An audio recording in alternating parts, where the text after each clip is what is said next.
Welcome to the Two Girls with Grief podcast, the holiday season edition, episode 2 of our holiday series.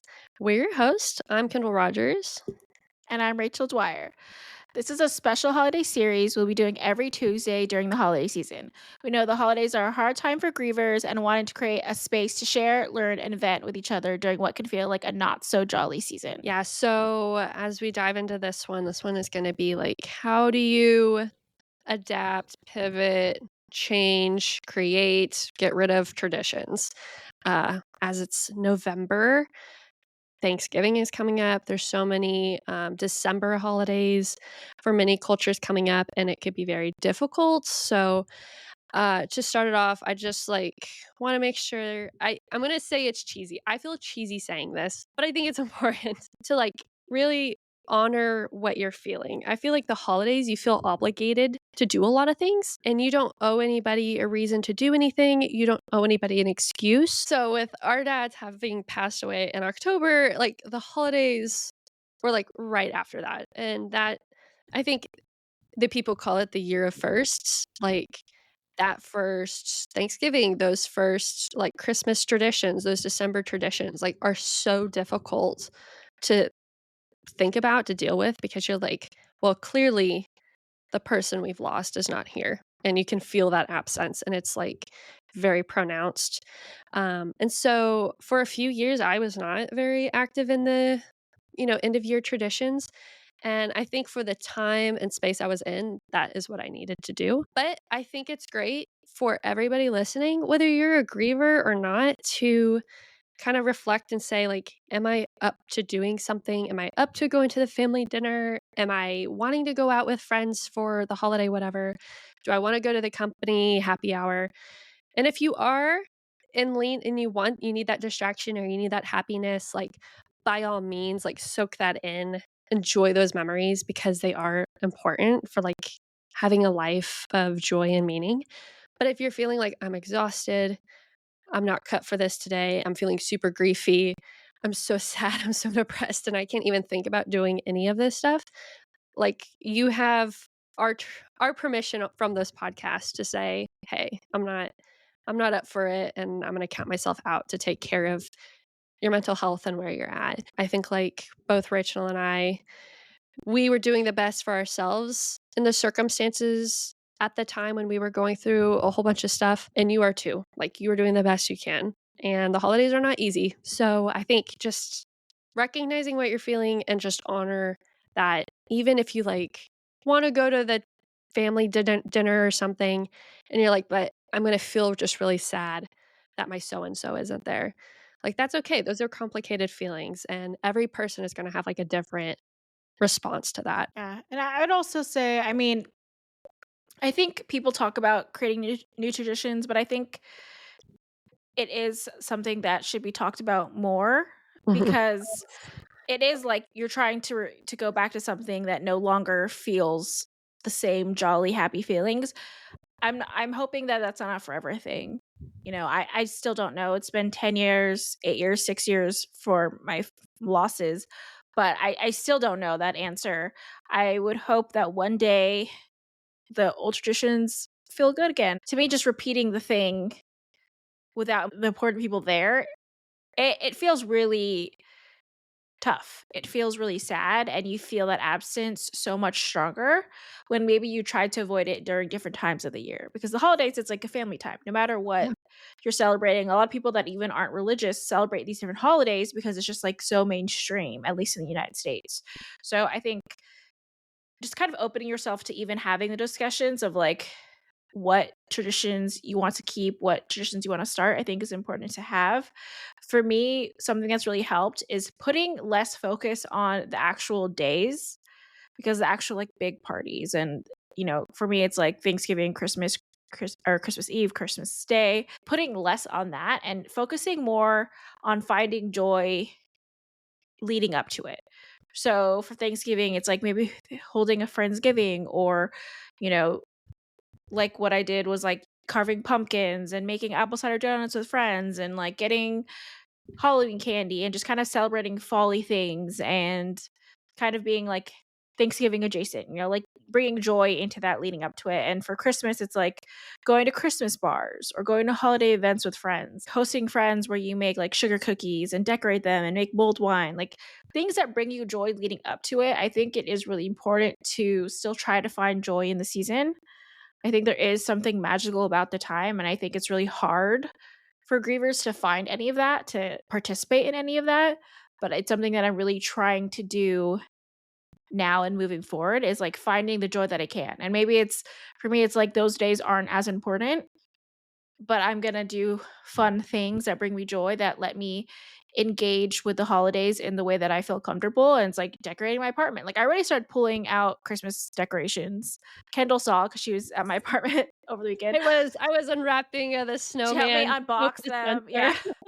Yeah, she helped me unbox them, and I already started decorating stuff. I pulled out other decorations, and to me, just kind of embracing it early and welcoming it into my apartment earlier is bringing me joy, making me feel more at peace with it, but that's what I'm trying now, right? And that's what I have been doing now. It's definitely a process, but those things have helped me. So just something to keep in mind because I think there's so much anxiety leading up to the actual days that you're like, what is it going to feel like? I'm really going to miss them. There's so much anxiousness leading up to those big days because we put so much pressure on the holidays and how we celebrate them that I try to take that away by just making as many of the weekends or the weekdays important so that those few days don't feel as scary or as important to me.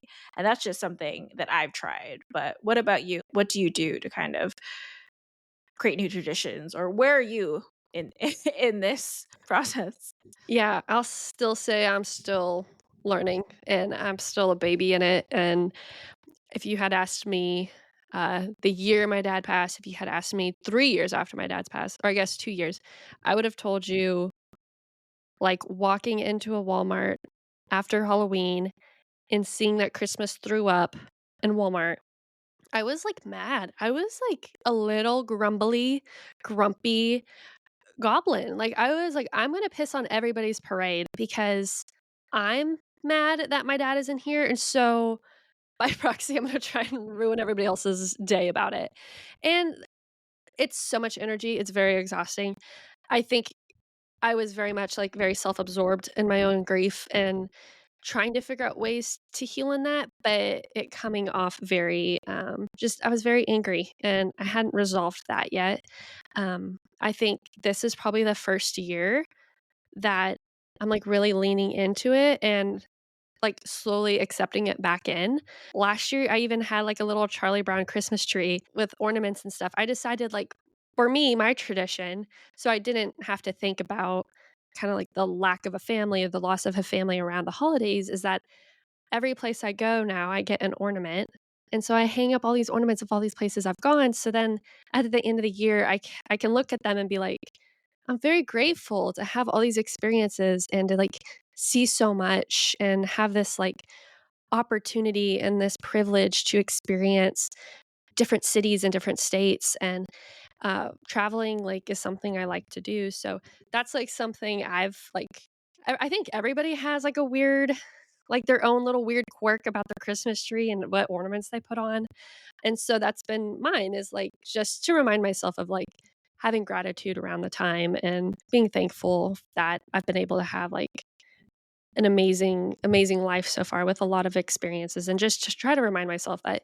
yeah, it sucks. It's hard to have the holidays without people you love, but really trying to lean into that, like, positive mindset of, like, I can't run away. I can't run away from holidays. They're everywhere. They're on I walked into Target today, and they're playing Christmas music. I was like, "You I couldn't even run from it if I tried." So, instead of being angry about it and trying to ruin everybody's day, and I've been trying to be more find that happiness that I felt as a kid and appreciate that and just sit with that and be like, not a lot of people get these experiences, and a lot of people do have hard times around the holidays, but if you can find a little bit of sparkle in that to, like, hold it close and hold it tight. Yeah, I think, and you also bring up a good point about kind of shifting your mindset and what you focus on. And I think It's so easy to be angry and upset and Mhm. sad because you look at other people that have complete families, Yeah. that get to celebrate the holidays without the huge losses that you're feeling, without the emptiness and loneliness that you're feeling. It's so easy to focus on what you don't have, and that's always gonna be with you, and that's a very human feeling. It's okay to feel the way that you feel for the holidays, but I do think it takes, time to kind of shift your mindset to see what you can still experience in the holidays, because I would hate for the holidays for grievers to just never be able to enjoy the holidays. I Yeah. feel like, grief is something that happens to you. You lose people, you don't have a choice in that. You may try everything you can to try to help the people that you love get better, and it still doesn't work out, right? It's not something that you have control over. I would hate that grievers cannot ever enjoy the holidays again. Like, I don't want that to be a thing that we can't do, Mhm. but I do acknowledge that it takes so much more work because the loss is, like, right in your face. It's like a slap in the face during the holidays. It's so much harder, but I I try so hard to, like, find the joy leading into holidays and is take as much joy as I can during the season because I don't want it to just be a time that I hate. I don't want it to be a time of year that just sucks. I don't want it to be like this blob on the calendar year every year because you can't hide from it and it's just always there. And so I think it's something you really have to kind of deal with head on and figure out, what do I want the holidays to look like? What can I change for the future? And I feel like it's about trying new things for the holidays. It's like Goldilocks for holidays. One year I spent Christmas with like a friend and her family, and to see how that felt. One Christmas, like, I would go to like old Christmas parties. I still don't really feel great about that. And then, like, more recently, like last Christmas, I spent Christmas, instead of going to a big family party, watching Hallmark movies Oh. with my dog. We wore matching pajamas. I made my Aw. favorite food. My apartment was super decorated, and for me, that was the most peaceful I felt. Who knows, maybe next year I want to go to the Christmas party again. Like, I Mhm. don't know. I'm just kind of allowing myself to feel what I feel during the holidays, but finding what brings me the most joy. But you don't know what's going to work until you try. And, like, part of the reason why I went with my friend to go spend Christmas with her family is because she spends it in New York. And my sister always wanted us to spend a Christmas in New York because she said New York Christmases were the best because of white Christmases. And so I had planned this whole thing where I, like, took 2 weeks off. I was planning to ski in New York, and there was no snow. And Oh. and I was like, I gave it 2 weeks to try to experience the joy that my sister always talked about that we never got to experience together.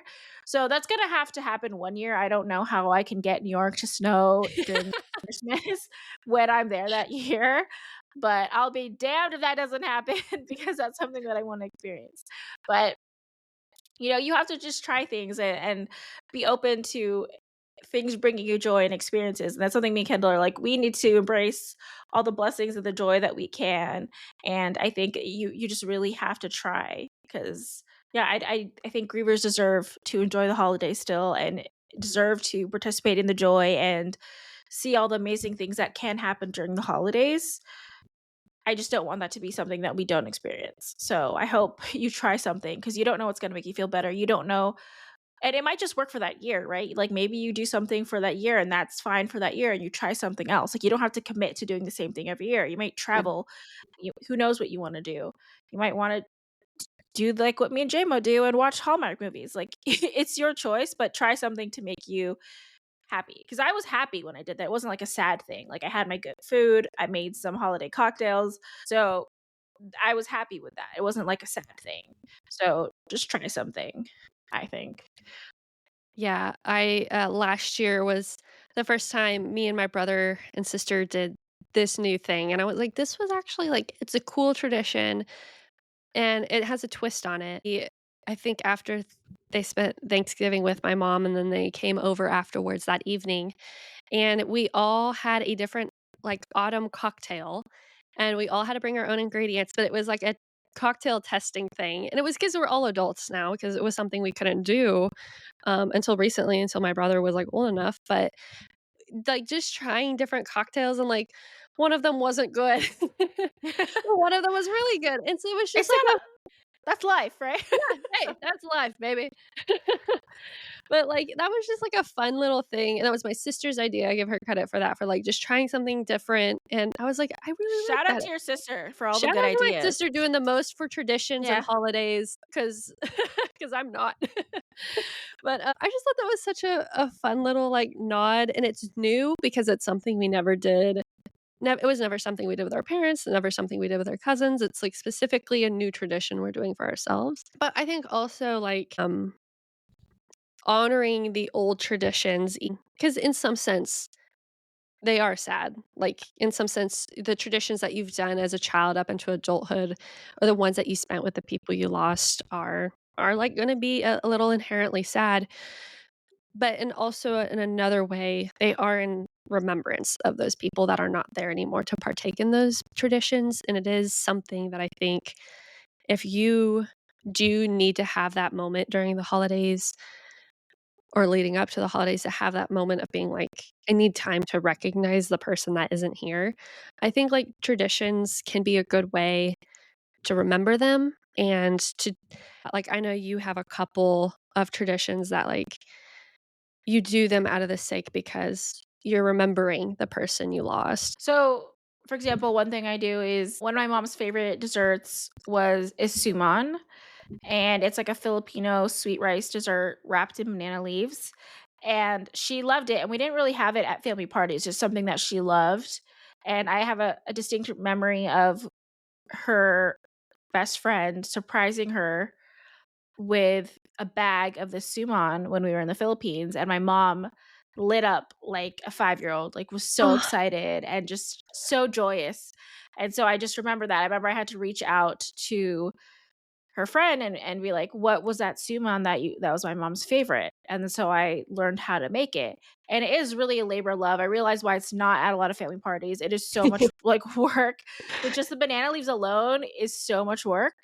So I realize, like, why it's not a lot of family parties, but it's something that I do to one keep tradition and like culture alive, because it's hard when both my parents have passed away. Mhm, And I was born here, grew up here, so it's hard to like learn the food and learn all these different things when I don't have that source and connection to the culture. But I am trying to learn. And mhm. so it's something that even for my mom's brother also passed away 2 years ago now, I think. And for his funeral, I made the suman because, like, in honor of my mom, it was her brother, so I made that for I made that for the funeral. And it was so popular. Like, all the Filipino aunties took it. They they packed it to go. It was like a very popular thing. Like, it went like hotcakes. Like, it was gone so quickly, and so much that my aunt didn't even get any. So my uncle that passed away, his wife did not get any. And so I made some like the next day after swearing off that I would never make it again because it's so much work. I was like, I'm not making this anytime soon. But because she was so excited and then she didn't get any, she tried to make courteous, like, "Oh, everyone try it." But then by the time she had none. So I felt so bad that I made it again. Just she was in town because of all the funeral stuff. So I just made some when I knew they were coming over one day and surprised her with it. So it's like something that I feel like has become a love language. So not just like for holidays, but also for my uncle's funeral. And it's just keeping these traditions for different things, I think, is important, and trying to represent them in like the favorite foods that they make. And that might bring you joy for the holiday season, is like bringing them along. So that, Yeah. like, even just for like my uncle's funeral, I felt like I was like kind of bringing my mom along with that food item in her honor. So I do think there's ways that you can kind of find connection and joy in their memory for holidays, but you have to kind of figure out what that means. It could be like their favorite drink or a favorite game they like to play, or just, maybe they like to make gingerbread houses. Like, who knows? It's like it may take a while for you to be able to do that, but I think it's nice to try to see if maybe that might feel different. And Kendall has a story about pumpkin patches, which the spoiler alert is that Kendall was here for the weekend. We recorded 2 episodes, and we did not hook up the mics correctly. And so we had to scrap that, and we're re-recording. So, where this was like a really cool moment in the episode, it is now a replay because it was such an important part that, like, I caught on, and Yeah. then we ended up sharing on the episode, but now it's just like, okay, we have to just bring it up inorganically. So Yeah. if you I think it might have been in the last episode where Kendall mentioned she does not like pumpkin patches because it reminds her of her dad and she doesn't like it. And so Kendall was telling a story of her pumpkin patch. So go ahead, Kendall, talk about your pumpkin patch story. Take it away. Take it away. Yeah, well, it was funny 'cause, my sister picked me up from the airport yesterday, and I was telling her this very thing, and she was kinda like, "Yeah, that makes a lot of sense." Like, I didn't know that's how you felt, but, like, I'm glad your perception of this has changed. This is so stream of consciousness, like, there really is no filter.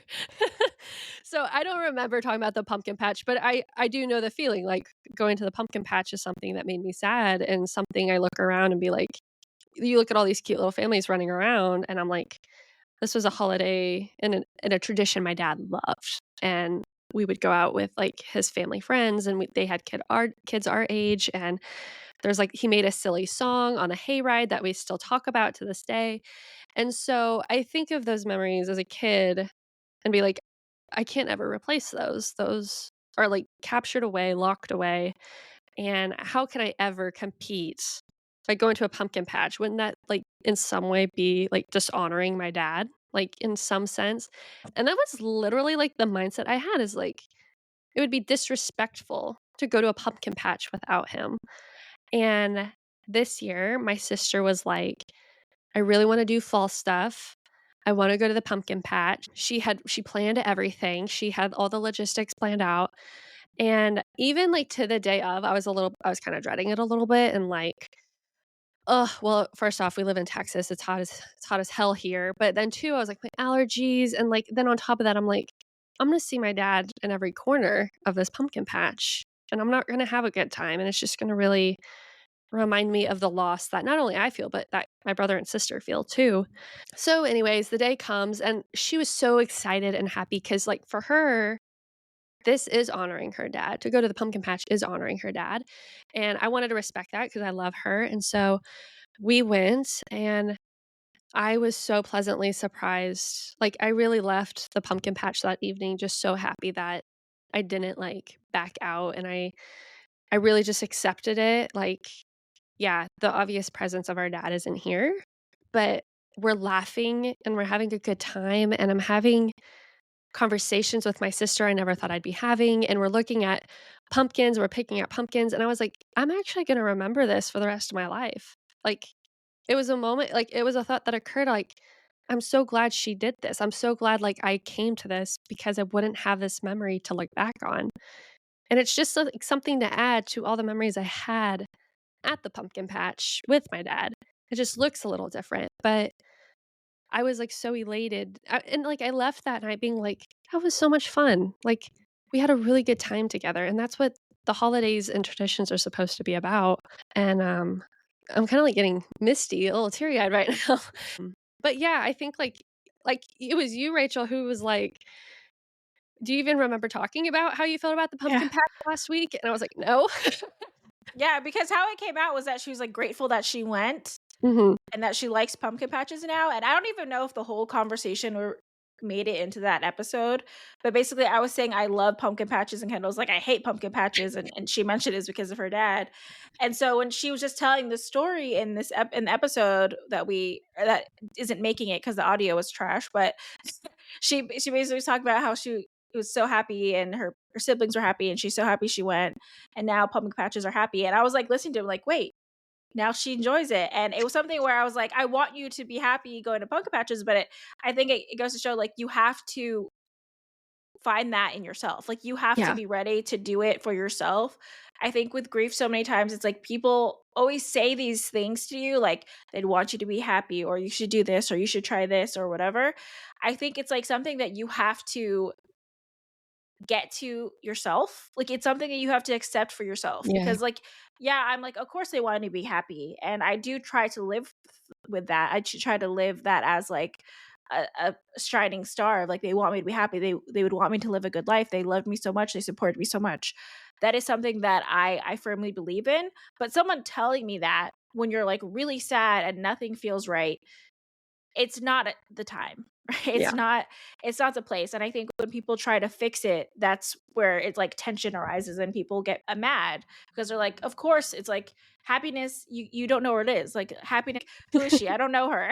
And it's like, yes, you would want to be happy, but it's hard. So I think it's you have to kinda get to that space by yourself, but we just wanna encourage you to, like, try to take that step or try something out because like with Kendall's story, it's like and I'm guilty of this so many times too, where it's like you build something up of like, this won't be fun. I'm gonna Yeah. hate this. This is gonna be a terrible time. I'm not ready for this or whatever. And you can talk yourself out of putting yourself out into the world. You can talk yourself out of participating in the world for different things that ultimately could just end up being happy and bring you joy. And if you try it and it doesn't, well, that's just one day. And the beauty is that you are alive and you're here. So you have another day to try something else. And I think that is super important to think about because it's like if you try it, it doesn't work, it's not the end of the world. You still got to try something else. And that's the beauty of you being here. So luckily for Kendall, it was a beautiful experience. And now we can go to a pumpkin patch together in the future and it won't make her sad, Yeah. It could be a joyous thing that we do, and it'll take Jameson, and it'll be great. And it's just one of those things where you have to see it for yourself. You have to want to get there. And I see so many people talking about how hard the holidays are, and I think it's okay to admit that. It's okay to have those feelings. I just hope that you try something this year, and if not this year, next year, to try to make it a little bit better for yourself because you deserve happiness in this time Yeah. because there's so much sadness that automatically comes with it when you lose somebody. So I hope you try. And that's all I can really hope from like doing these episodes that we help at least one person try something else. Yeah. And let us know if, like, it does work or it doesn't work or you have Yeah. different advice. Like, this is such a community thing, and, we're only 2 people with our own experiences, but if you've tried something and it worked, we would love to hear that. Yeah. If there's a cookie recipe that just brings you ultimate joy, please share it. Last year I went to my friend's place and their family always make a bunch of cookies and they give it out to people. I had never tried a hot chocolate cookie. I don't even know what that is. It's basically a magic cookie. It is Oh, delicious. okay. It is it's like you can't eat enough of them, so it is dangerous in that way. It is, like, delicious, and I had never heard of that cookie. I didn't know what this cookie was about. I was a little skeptical, and then when I ate it, I just kept eating them. So, Yeah. it is a cookie that now I'm like, "I'm gonna bring it back this year because it was full of joy, and it was delicious, and it needs to be a part of my Christmas forever because it is a great thing." So, if there's something like that, that brings you joy, that you think is amazing, that someone should try to help themselves find joy this holiday season, then let us know because yeah, we never want to say like this is what you need to do or Mhm. this is what you have to do because we're always still learning. We're not perfect Yeah. in this process. I cry pretty frequently. Like I'm not perfect in this process. I'm still sad they're gone. And there's different things triggers me feeling sadder about it in different times. I know Kendall almost cried in this episode, but like we cry we almost cried a bunch of times when we hung out this weekend. Like it happens. It's not gone. So we just want to try to help people keep processing their grief and finding things and finding joy in their life because we think that's so important, but it's something that we're still working on. So we're not like experts on that. Like we said, we're just professional grievers in our own grief and we're trying to share what we know and what we've tried. So hopefully it helps somebody. Yeah. I think that's a great place to wrap up the episode, do you think? You have anything else to Yes. add? No, that's it. We'll be back for another episode when we figure out what that episode will be for Yes. the holiday. Well, We don't know yet. we'll be including resources in the show notes. We have an episode every Tuesday. Right now it's these holiday episodes, but we'll go back to normal episodes after the new year. And then also our book club episodes about griefy books on Mondays. Yes, and our Monday episode is releasing a little bit later if you notice that, and that's because Like I said, we recorded it and then we couldn't post it because it just didn't sound great because we didn't click the mic setting in the recording. We have these So, beautiful new mics, yes. so we had to make sure that the episode sounded good. Yeah, but we weren't using them for the episode. It was using our laptop mics. So we sound like we're 5 miles away and I just we couldn't do that. We just come too far to have an episode where we sound like we're in a spaceship. So we're re-recording, and because of that, it is instead of 6 a.m., it's gonna probably reset 6 p.m. So we're human and we're making it work, but that's why the time has changed. And how you can join our club. So we now have a Facebook group, and we specifically started it because we saw some people talking about the holidays and feeling alone. So we created a Facebook group just for people to grieve together, share, just to like build community. So we have that Facebook group. We're going to link it in the show notes as well. Feel free to join. We have a small little growing community on there of wonderful people. So please join that. You can also follow us on TikTok. You can follow us Whoa, new. woo! You can follow us on TikTok, Instagram, and YouTube at Two Girls with Grief Pod. And then you can also email us at twogirlswithgrief@gmail.com if you have any questions, suggestions, things that work for you to bring you joy during the holidays. Like, we love hearing from you. So please send us an email. That'll also be in the show notes. And do we have anything else? So, as Kendall mentioned, this is just our holiday season. We officially ended our season 1. Wow, time flies. That just went by really quickly. But we knew that we were going into the holiday season, and we didn't want to just leave it empty. We thought like the holidays are such an important and hard and pivotal time for grievers, so we wanted to just do these like holiday focused episodes. We are doing them as we go. So every week we're figuring out what we think is helpful, what we think we might want to do. So every week it's going to be a little bit different. So expect that. And then in early January, we're going to kick off season 2. We're also going to have a new logo. We're going to be so official. So stay tuned for season 2. We did a whole like a manifestation and mood boarding and year planning of 2025 when Kendall was here over the weekend. Big So things are coming, y'all. yes, we spent a good, productive, but also fun weekend. Kendall tried oysters for the first time. I And a did. crab sandwich. Buffalo And ice cream. oh, Fun. oh yeah, she got a pork bun I'm still and thinking about that pork bun. champagne meadery Yes, place with the most beautiful fall trees. I that was got so many lovely. comments when I posted that on my Instagram story. It was like, "Where's that? Where's that in California?" I And was you're like, like, "I'll never tell." Just kidding. this one pathway in this one meadery and this one area, you can find beautiful leaves for I don't know how long. I don't know the leaf We tried schedule. mead that tasted like what was it, a pumpkin? Yes. A pumpkin blossom? It was good. Yeah, we did a tasting there. That is one of my favorite spots, also where the leaves are. So, yeah, we fit a lot into this little weekend, and but the podcast episodes did go in the trash. So we're gonna figure that out. I think we Well, need like a soundboard or something. we're still working We'll it figure it out. out. We'll figure it out. If anyone has tips on that, on how that works out, send us an email, send us a DM. We're learning, we're growing. We make mistakes. We You gotta fail accept it. sometimes. We get Fail. back up. We re-record. That's life. So that's life. That's grief. That's life. That That's is what it is. that's grief, what can you say? What can you say? Anyway, now that we've rambled on for another extra 10 minutes, hope everyone is having a good enough or hopefully happy holiday season now that it's officially November and all the Christmas decor is throwing up everywhere you go. We hope everyone is having as best as you can day. And we will see you next Monday and Tuesday. Bye. Bye.